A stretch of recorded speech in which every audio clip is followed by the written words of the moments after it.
నమస్కారం పెద్దన్న. నమస్కారం. నా పేరు రఘునందన్ అన్న. తెలంగాణ కళారత్నాలని యూట్యూబ్ ఛానల్. మీ కళా ప్రయాణం గురించి చెప్పండి క్లుప్తంగా. మా ఖమ్మం కల్చరల్ అసోసియేషన్ ఒక అసోసియేషన్ ఉంది అన్న. దీన్ని స్థాపించి కనీసం 10 సంవత్సరాలు అయింది. అవునా? 10 సంవత్సరాల నుంచి మా కళాకారులు ఖమ్మం జిల్లాలో ఎంతమంది కళాకారులు ఉన్నారో అంతమంది కళాకారులు మా అసోసియేషన్ తరఫున నాటకాలు వేశారు. మీ పేరేందన్న? నా పేరు తాటికొండాల నరసింహారావు. ఖమ్మం కల్చరల్ అసోసియేషన్ వ్యవస్థాపకుడు. ఓకే. ఇప్పుడు 1999లో ఓకే. ఉభయ రాష్ట్రాల పరిధిలో మేము వేసినటువంటి నాటకాలు కేవలం పౌరాణిక నాటకాలే కాకుండా సాంఘిక నాటకాలు కూడా వేసామనుకోండి. పౌరాణిక నాటకాలు ఉభయ రాష్ట్రాల పరిధిలో అన్ని జిల్లాల్లో కూడా 22 జిల్లాల్లో కూడా ప్రతి జిల్లా కేంద్రంలో మేము నాటకం వేసాం. మీరు మీ గురువు గారు ఎవరు? మా గురువు గారు వేదాల తిరువెంగళాచార్యులు గారిని హైదరాబాదు సంస్కృత కళాశాలలో పనిచేశారు. మీరేమైనా జాబ్ చేశారా? నేను లెక్చరర్గా చేసి రిటైర్ అయ్యా. ఎక్కడ? ఖమ్మం. ఖమ్మం డిగ్రీ కాలేజా? B Ed college. బిఎడ్ కాలేజీలో. మీ స్పెషలైజేషన్ ఏందన్నా? స్పెషలైజేషన్ నాటకాలే. నాటకాలు. ఓకే. ఇప్పుడు మీరు ఏమేమి పాత్రలు వేశారు? నేను మామూలుగా చిన్న చిన్న పాత్రలు వేశాను. డైరెక్ట్ చేయడం, నాటకాలు రాయడం రెండు నాకు హాబీ. నాటకాలు రాయడం, నాటకాలు వేయించడం, డైరెక్షన్ చేయడం. Direction and production. పౌరాణిక నాటకాల, సాంఘిక నాటకాల, ఏవైనా సరే.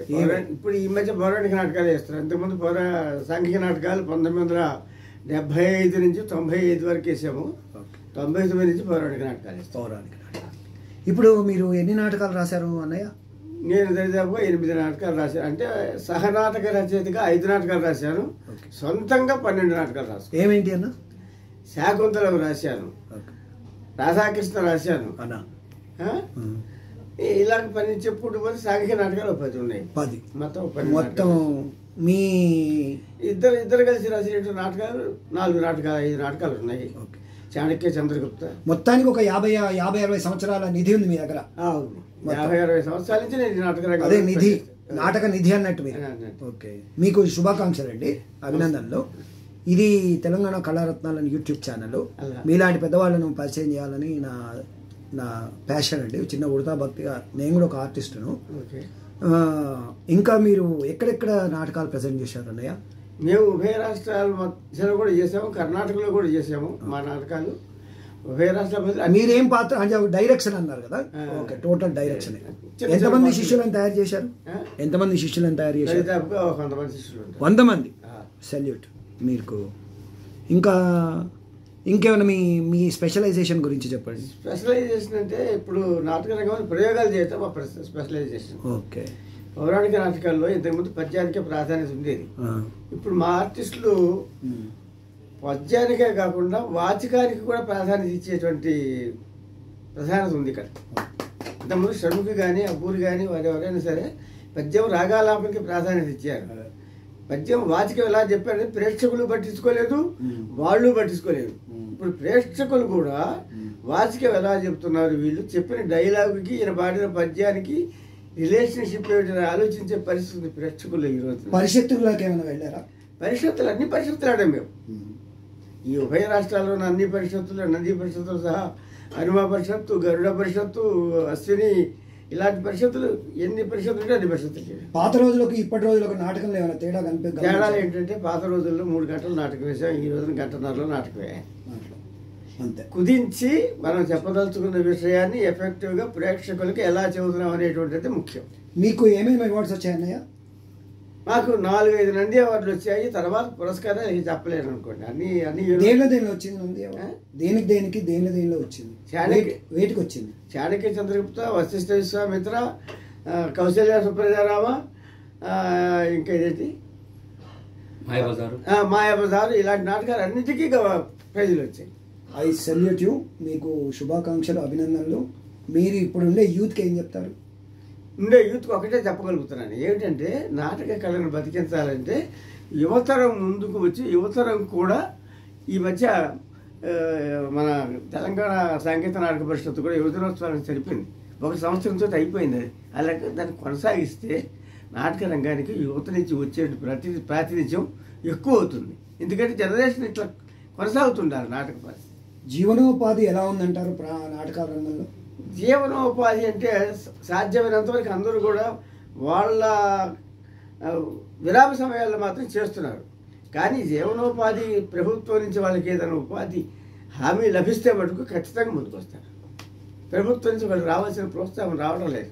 అది ఇంకేమైనా ప్రాబ్లమ్స్ ఉంటే చెప్పండి ఆర్టిస్టులు. ప్రాబ్లమ్స్ వాళ్ళు గ్రామీణ ప్రాంతాల్లో ఉండేటువంటి వారి నాటకాలు వేయడానికి కనీసం ఒక సెంటర్ ఉండాలి, ఒక ఓపెన్ ఎయిర్ థియేటర్ అయినా ఉండాలి కనీసం. కానీ కనీసం మండలానికి ఒక థియేటర్ ఉన్నా అక్కడికి వచ్చి చేసుకుంటారు. ఇప్పుడు ఏంటి గ్రామీణ కళాకారులు చాలామంది ప్రతిభ కలిగినటువంటి వాళ్ళు ఉన్నారు, అందరూ వేయలేరు. ఇప్పుడు ఏదో నాలాంటి వాళ్ళు పోయి వేస్తారు, రాయ్యా నేను నేర్పుతానని తీసుకొచ్చి నేర్పితే వాళ్ళు వస్తారు. 4-5 నాటకాలు వేసిన తర్వాత వాళ్ళు మరి పడిపోతారు ఆర్టిస్టులుగా. సినిమా వ్యామోహంతో నాటకాలు వదిలిపెడుతున్నారు కదా, దానికి ఏమైనా ఉందా? దానికి ఏం లేదు. సినిమా వేరు, నాటకాలు వేరు. సో ఏం లేదు, సంబంధమే లేదు అసలు. ఎవరి సుఖంగా వాళ్ళు బాగా ఉన్నారు అంతే. సో దాని ఎఫెక్ట్ దీని మీద లేదు, దీని ఎఫెక్ట్ దాని ఏమి లేదు. మీరేమైనా సినిమాలో ప్రవేశం ఉందా మీకు? నేను సినిమాలో ఎప్పుడో నా చిన్నతనంలో వేసినా కానీ చిన్నగా ఏదో కేవీ రెడ్డి గారి దగ్గర అసిస్టెంట్ స్క్రిప్ట్ రైటర్గా పనిచేసినాను. ఎప్పుడు 1958-59 ప్రాంతంలో. తర్వాత ఆ రంగాన్ని వదిలేసి మీరు ఇతర దేశాలకు రాష్ట్రాలకు ఏమైనా వెళ్ళారా? లేదండి.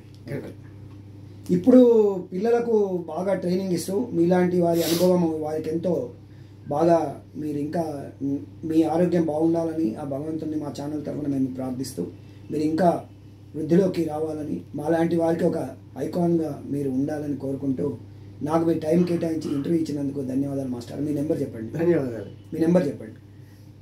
Telephone number 98857872550. మళ్ళీ ఒకసారి 98857872550. మా ఛానల్ గురించి మీ అభిప్రాయం ఏంటి? మీ ఛానల్ దగ్గరికి ప్రేక్షకుల దగ్గర తీసుకుపోవడానికి అనువుగా యూట్యూబ్ అనేటువంటిది మనకి ముఖ్యంగా ఉపయోగించుకోవడంలో చాలా ముందు ఉందని అభిప్రాయం. థ్యాంక్స్ అండి. ధన్యవాదాలు. మీ ఫ్రెండ్సా వీళ్ళు? ధన్యవాదాలు. మీ ఫ్రెండ్సా? నమస్కారం అండి. నమస్తే అండి. నమస్కారం హర్నాథ్ గారు. నమస్కారం రోసయ్య గారు. నమస్తే అండి. మీ పెద్దన్నకు మా సెల్యూట్ అండి. ఓకే సార్, మేము కూడా అభినందన తెలియజేస్తాం. మా గురువు గారికి నమస్కారం. ఓకే ఫ్రెండ్స్, ఈరోజు మనం ఒక సీనియర్ కళాకారుని పరిచయం చేసుకున్నాము. Thank you very much. నమస్కారం. మీకు ఈ వీడియో నచ్చినట్లయితే ఒక కామెంట్, షేర్. మేము ఏదైనా మార్పులు చేయాలంటే మాకు అడ్వైజ్ ఇవ్వండి. We will certainly do it. కళాకారులు చాలా బీదరికంగా ఉంటారు, కళాకారులకు హెల్ప్ చేయండి. కళాకారులకు ఒక పూట అన్నము, ఒక పూట అన్నీ ప్రొవైడ్ చేయవలసిందిగా ప్రోగ్రామ్స్ మీరే ప్రేక్షకులే దేవుడు కాబట్టి మీరే వీరందరినీ ఎంకరేజ్ చేస్తూ వీరందరికీ జీవనోపాధి కలిగించాలని కోరుకుంటూ నమస్కారం. Thank you very much. Salute.